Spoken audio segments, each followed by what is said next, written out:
আসসালামু আলাইকুম, কেমন আছেন সবাই? শিরোনাম দেখেই হয়তো বা বুঝতে পারছেন যে আসলে কি বলতে চাচ্ছি। হঠাৎ করেই অসুস্থ,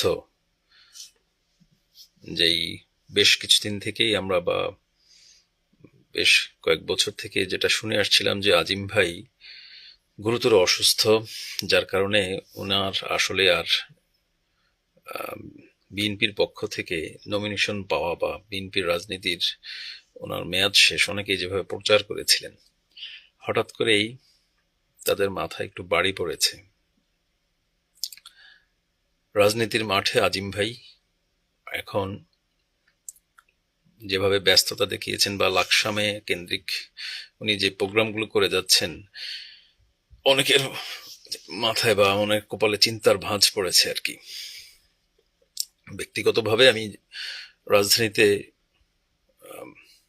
সাংবাদিকতা করি এবং রাজনীতির বিএনপির অনেকে ঊর্ধ্বতন যারা রয়েছেন, সেন্ট্রাল চেয়ারম্যান, ভাইস চেয়ারম্যান থেকে শুরু করে আরো যারা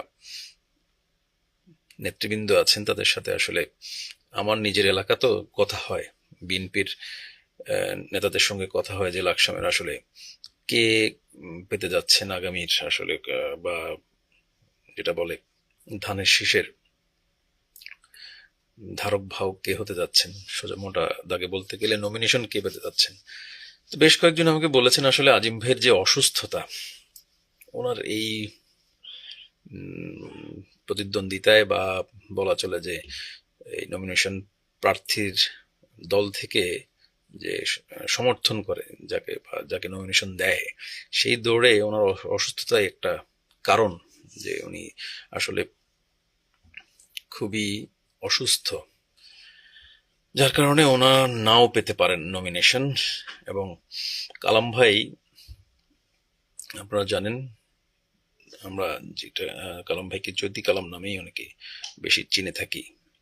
কালাম ভাই অনেকটাই সাংগঠনিকভাবে এগিয়ে গিয়েছেন লাকসামে, এবং আমরাও দেখেছি যে আসলে ওনার অবস্থান অনেকটাই মজবুত হয়েছে।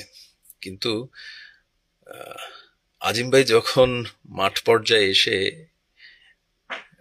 এভাবে বলা চলে রাজপথে যখন দাপিয়ে বেড়াচ্ছেন, সমীকরণ কিছুটা ভিন্ন হতে পারে, কিছুটা ভিন্ন হতে পারে। এখন আসলে ভবিষ্যতে বলে দিবে আসলে সমীকরণ কোন দিকে যায়। কিন্তু আমার আজকের লাইভের যে বিষয়টা যেটা বলতে এসেছি, যারা লাকসামের আমরা বিএনপির যে গ্রুপিং রাজনীতি দেখে এসেছি, সেটা এক অর্থে বিএনপির জন্য খারাপ হতে পারে, আবার এক অর্থে মঙ্গলজনক হতে পারে, দলকে চাঙ্গা রাখে এই গ্রুপিং। তো যারা আজিম ভাইয়ের গ্রুপ থেকে কালাম ভাইয়ের গ্রুপে যোগ দিয়েছেন, আমি সরাসরি বলি, তাদের কপালে একটু চিন্তার ভাঁজ, কি ঘটতে যাচ্ছে।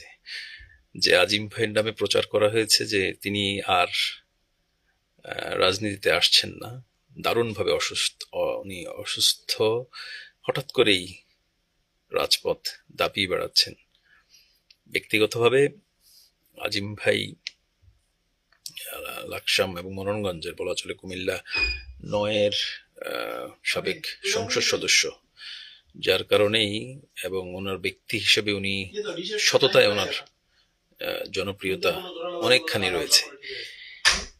এখন এমন পর্যায়ে আবার দাপিয়ে বেড়াচ্ছে আজিম ভাই রাজনীতির মাঠ, কি হতে যাচ্ছে।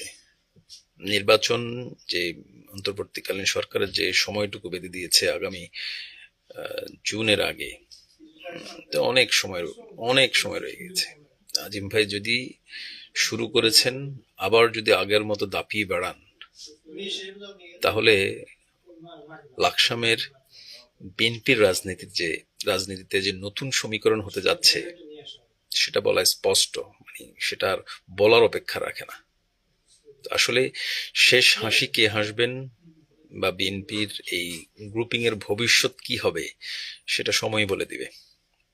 তো আজকে এই পর্যন্ত, আল্লাহ হাফেজ।